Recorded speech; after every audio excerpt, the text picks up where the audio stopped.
یہ ہوا کہ انگریزوں نے چن چن کر ان علماء کو، جن علماء نے تحریک آزادی میں یا انگریزوں کے قدموں کو توڑنے میں حصہ لیا تھا، ان لوگوں کو چن چن کر شہید کیا، جیل بھیجا، پھانسیاں دی۔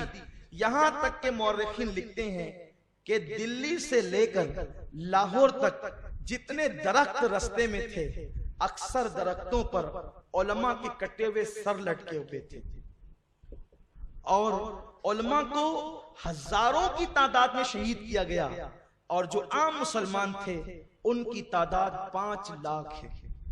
ہندوستان میں 5 لاکھ مسلمانوں کو جنگ آزادی کی تحریک یا انقلاب اس کو کہتے ہیں، انگریز غدر کہتے ہیں، انقلاب کی پاداش میں، اس کے جرم میں 5 لاکھ مسلمان شہید ہوئے۔ لیکن کس شان سے شہید ہوئے اس پہ بھی توجہ چاہتا ہوں۔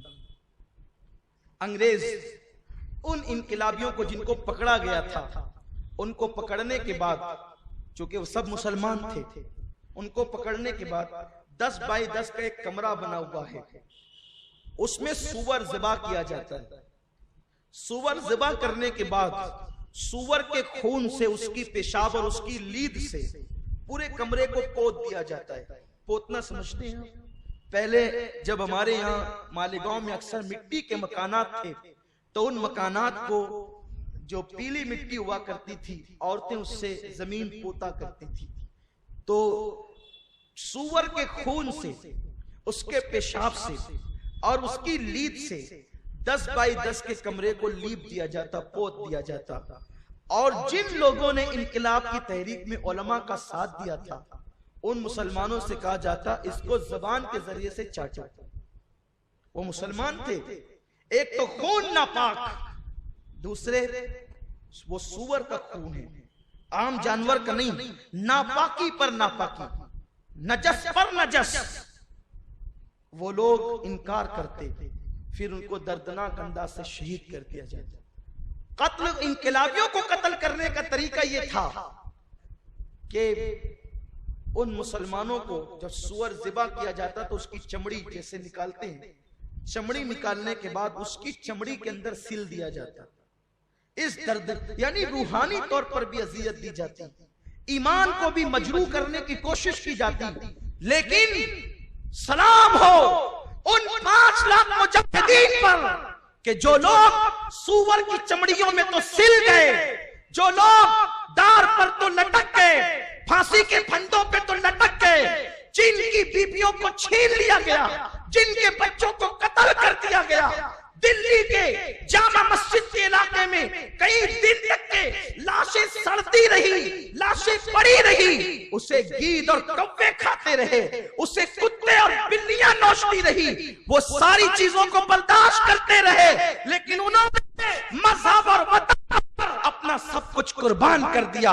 آج یہ محفل اسی درد کے ساتھ ہم نے سجائی ہے کہ ان 5 لاکھ کو اور ان ہزاروں کو جو آج یاد نہیں کیا جا رہا ہے، ہم انہیں یاد کریں گے، اپنے جوانوں کو ان کی قربانی یاد دلاتے۔ ہم وہ نہیں ہیں کہ جو یوں ہی انگریزوں کے ایجنٹ کو، انگریزوں کے غلاموں کو، انگریزوں کے وظیفہ خانوں کو آزادی کا ہیرو بنا کے پیش کریں۔ کیسے آزادی کے ہیرو وہ لوگ ہو سکتے ہیں جو کبھی جیل نہیں گئے، جنہیں کبھی ڈنڈے نہیں پڑے، جن کے ہاتھوں میں کبھی ہتھکڑیاں نہیں آئی، مسندوں پہ بیٹھ کر پیری مریدی کے ڈھونگ رچاتے رہے، آج وہ آزادی کے ہیرو ہیں۔ سوچو ان مسلمانوں کی روحوں پہ کیا گزرتی ہوگی جنہوں نے جام شہادت نوش کیا، ان کا نام ہی کہیں نہیں، جو سولیوں پہ لٹکے ان کا نام ہی کہیں نہیں، جنہیں درختوں پہ لٹکایا گیا ان کے نام ہی کہیں نہیں، جن کے محلات کو ضبط کر کے بیچ دیا گیا ان کا نام ہی کہیں نہیں، جن کے بچوں کو یتیم کر دیا گیا ان کا نام ہی کہیں نہیں۔ بس یہی سازش ہے، اصل چہرہ چھپ جائے اور جو کچھ نہیں تھے وہ سامنے آئے۔ ہم یہ بات کہنے میں حق بجانب ہے کہ آج جن لوگوں کو آزادی کا ہیرو بنایا جا رہا ہے وہ کیوں گڑتے ہیں واقعات کہ انگریزوں نے پکڑ لیا اور یہ کر لیا وہ کر لیا۔ آپ کے مسلک کے کس بزرگ کو انڈمان بھیجا گیا؟ بتائیں. اگر انڈمان بھیجا گیا تو سنی مسلک کے عالم کو بھیجا گیا. بلکہ انگریز کو عالموں سے اتنی دشمنی تھی کہ ہزاروں علماء کو جو ہے وہ پھانسی دی گئی، اور بعد میں کسی کو شمس العلماء کا خطاب ملا. میں آخر میں بس اس پر چند بات کروں گا بھی، لیکن یہ بتانا چاہتا ہوں بس گفتگو کو سمیٹتے ہوئے کہ ہمارے جن علماء نے قیادت کی ہے ان علماء کے نام پڑھ دوں. اکثر ان کے نام پڑھے نہیں جاتے اور ان کو خراج پیش کروں. ایک بات یہ ہے، آخر ایسا کیوں ہوا؟ پہلے نام پڑھنے سے پہلے یہ بات کہنا چاہتا ہوں. ممکن ہے کسی کے ذہن میں سوال آئے گا، جب یہ لوگ آزادی کے اتنے بڑے ہیرو ہیں تو ان کا نام ریکارڈ میں کیوں نہیں ہے؟ ان کا نام کتابوں میں درج کیوں نہیں ہے؟ بہت خاص بات ہے، کوئی سوال کر سکتا ہے. تو آپ کو بتاؤں کہ جب یہ لوگ شہید ہوئے، یہ لوگ جیل گئے، تو 1857 سے لے کر 1947 تک، 1857 سے لے کر 1947 تک کم و بیش 90 سال کا عرصہ ہے، یعنی ایک صدی. بہت توجہ سے سنیں، یہ بہت خاص بات آپ کو اپنے دماغ میں بٹھانی ہے، کیونکہ ان علماء سے ہماری عقیدتوں کے تعلق ہے اور ہمارے ملک سے بھی ہمارا ایک رشتہ ہے، جذبات کا، محبتوں کا رشتہ ہے. اس لیے ہم لوگ جو ہیں وہ سارے شکوک و شبہات کا بھی ازالہ کرنا چاہتے ہیں. کوئی آپ سے پوچھ سکتا ہے کہ جب فضل حق خیر آبادی، صدر الدین آسودہ، کفایت علی کافی، یہ جو لوگ تھے انہوں نے انگریزوں کے خلاف علم جہاد بلند کیا، تو کتابوں میں ان کے نام کیوں نہیں ہیں؟ تاریخی ریکارڈ کیوں نہیں ہیں؟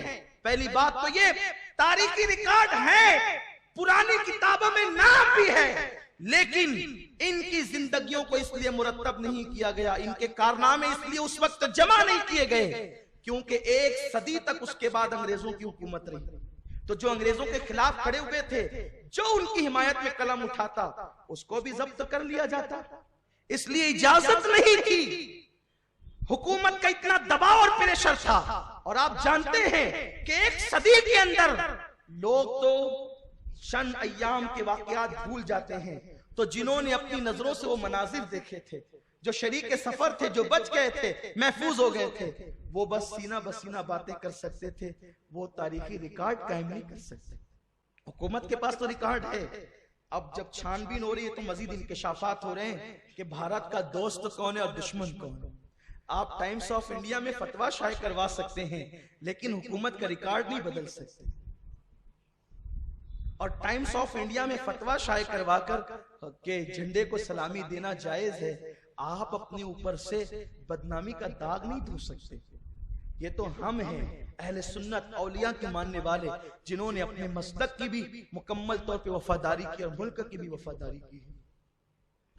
تو چونکہ ایک صدی تک اس کے بعد انگریزوں کی حکومت رہی، اس لیے ان کی حمایت میں، ان بزرگوں کی حمایت میں باضابطہ طور پہ قلم نہیں اٹھایا جا سکتا. اور ہمارے اسلاف کے دلوں میں انگریزوں سے نفرت اتنی تھی کہ علامہ فضل خیر آبادی کے صاحبزادے شیخ عبداللہ خیر آبادی رحمت اللہ تعالی علیہ، انہوں نے مرتے ہوئے وصیت کی تھی کہ جب انگریز ہندوستان سے چلے جائیں تو میری قبر پر آ کر اطلاع دے دینا کہ انگریز ہندوستان سے چلے گئے. کم و بیش نصف صدی کے بعد جب انگریز ہندوستان سے گئے ہیں تو ان کے مزار پہ جا کر میلاد پڑھی گئی ہے اور ان کو اطلاع دی گئی ہے کہ آپ کو مبارک ہو، انگریز ہندوستان سے جا چکے ہیں. جن کے دلوں میں اتنی نفرت تھی کہ وہ وصیت کر گئے تھے کہ اگر چلے جائیں تو قبر پر آ کر خوشخبری دینا کہ انگریز چلے گئے. آج ان کا نام ہی کہیں، ان کے باپ داداؤں کا نام کہیں نہیں. ہمارے جن بزرگوں میں نے جو ہے وہ 1857 میں علم جہاد بلند کیا تھا، ان کے نام، چند کے نام یہ ہے. سب کے نام پڑھیں گے تو اسی میں وہ وقت ہی ناکافی ہوگا، رات ناکافی ہوگی. حضرت مفتی صدر الدین آزوردہ، یہ مفتی صدر الدین آزوردہ جو ہے ان کو بھی انڈمان علامہ کے ساتھ بھیجا گیا، لیکن بعد میں ان کی سزا جب مکمل ہوئی یہ واپس آئے. جب واپس آئے تو علامہ کی کتاب السورۃ الہندیہ جو علامہ نے کپڑوں پر کوئلے سے لکھی تھی اور کچھ اوراق پر لکھی تھی، ان کے ہاتھوں روانہ فرمائی، جو آج بھی ملک ہندوستان میں موجود ہے اور اس کو کئی ایڈیشن میں وہ شائع ہو چکی ہے. علامہ فضل خیر آبادی چشتی رحمت اللہ تعالی علیہ. فضل خیر آبادی رحمت اللہ علیہ کا نام تو آپ سنتے ہی ہیں، ان کے کارنامے بھی آپ کو پتا ہے، لیکن آج بھی انڈمان کی سرزمین پر جو ہے وہ اس سرزمین پر اس جزیرے پر آپ کا مزار مقدس موجود ہے. اس کے بعد حضرت مولانا فیض احمد بدایونی. فیض احمد بدایونی وہ شخص ہے جنہوں نے جو ہے اس انقلاب میں حصہ لیا تو ان کو غائب بھی کر دیا گیا. مورخین بعض لکھتے ہیں کہ آج تک کہ ان کا پتہ نہیں ہے. مجھے حیرت ہے، کوئی پھانسی پر چڑھا ہے، کوئی جیل گیا ہے، کسی کو غائب کر دیا گیا ہے. یہ ہمارے بزرگ ہیں، سزائیں اس طرح ہوتی ہے. اس کے بعد سید احمد اللہ مدراسی، مولانا یہ سید احمد اللہ مدراسی، ان کا بھی بہت بڑا رول رہا ہے.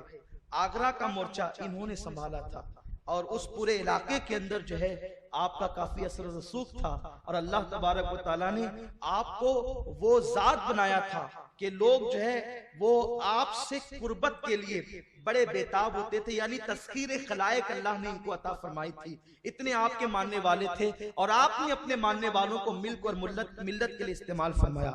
اسی طرح حضرت کفایت علی کافی مراد آبادی، یہ ذات ہمارے امام اہل سنت اعلیٰ حضرت کے نزدیک بڑی چہیتی ذات ہے. امام احمد رضا فرماتے ہیں کہ میں اگر قصداً کسی کا کلام سنتا ہوں، کیونکہ لوگ شاعری میں بڑی غلطی کرتے ہیں، کبھی غلو بھی کرتے ہیں، مسائل بھی پیدا کرتے ہیں. میں قصداً اگر کسی کا کلام سنتا ہوں تو وہ کافی مراد آبادی کا سنتا ہوں اور اپنے چھوٹے بھائی مولانا حسن بریلوی کا سنتا ہوں. بلکہ کافی کو تو یہ شرف حاصل ہے، میں سلام کرتا ہوں جھک جھک کر کافی کی شاعری کو، کہ شاہ امام احمد رضا نے فرمایا کہ کافی شاعری کے میدان میں، نعتیہ شاعری کے میدان میں بادشاہ ہے اور میں ان کا وزیر اعظم ہوں. آپ غور فرمائیں، وقت کا امام عشق و محبت جس کو یوں خراج پیش کرتا ہو، اس کی شاعری کیسی ہوگی؟ اور ان کی شاعری اس قدر فی البدی ہوا کرتی تھی، بلکہ وہ تو سارے نعت گو شعرا بھی تھے، کیونکہ جب عشق ہوتا ہے تو شاعری بھی آتی ہے. حضرت کافی مراد آبادی کے متعلق کی بات آپ نے سن رکھی ہوگی اور آپ کو پتا بھی ہوگا کہ جب آپ کو پھانسی دی گئی 1858 میں تو آپ سے پوچھا گیا تھا کیا آخری خواہش ہے، تو آپ نے کہا تھا کہ میں اپنے حضور کی نعت لکھنا چاہتا ہوں. اور انہوں نے یہ نعت لکھی تھی، کوئی گل باقی رہے گا نہ چمن رہ جائے گا، بس رسول اللہ کا دین حسن رہ جائے گا. ہم سفیر و باغ میں ہیں، کوئی دم کا چہچہا بلبلے اڑ جائے گی، سونا چمن رہ جائے گا. اطلس و خمخاب کی پوشاک پہ نازا نہ ہو، اس تنے بے جان پر خاکی کفن رہ جائے گا. جو پڑے گا صاحب لولاک کے اوپر درود، نار سے محفوظ اس کا تن بدن رہ جائے گا اور سب فنا ہو جائیں گے. کافی وہ لیکن حشر تک نعت حضرت کا زبانوں پر سخن رہ جائے گا. علامہ فضل خیر آبادی بھی عربی کے شاعر تھے، اور علامہ کی شاعری کے بارے میں بتا دوں، جناب غالب جیسے لوگ علامہ کی بارگاہ میں خوشا چینیاں کرتے تھے. جو غالب کا موجودہ دیوان ہے وہ علامہ فضل خیر آبادی کے مشوروں کا نتیجہ ہے. علامہ فضل خیر آبادی گو کہ اردو میں شاعری نہیں کرتے تھے لیکن عربی میں وہ ملکہ حاصل تھا. ایک مرتبہ کوئی چاہنے والا حج کو جا رہا تھا تو آپ اپنے گھر سے پیدل نکلے اور چلتے چلتے کہا کہ میں تو نہیں جا سکتا، میرا کلام لیتے جا. اور رستے میں چلتے چلتے جو اشعار لکھائے تھے اس کے بارے میں مشہور ہے کہ وہ 50 سے زیادہ اشعار تھے. یعنی دو نعتیں فی البدی، بس چلتے چلتے یہ لکھ لو یہ لکھ لو یہ لکھ لو فی البدی. اور جب اس حاجی نے جا کر در رسول پر اس کو پڑھنا شروع کیا، کیونکہ اس وقت تو وہاں بھی سب عشاق رسول تھے، علماء کی مسند لگی ہوئی تھی، درس وہ دے رہے تھے.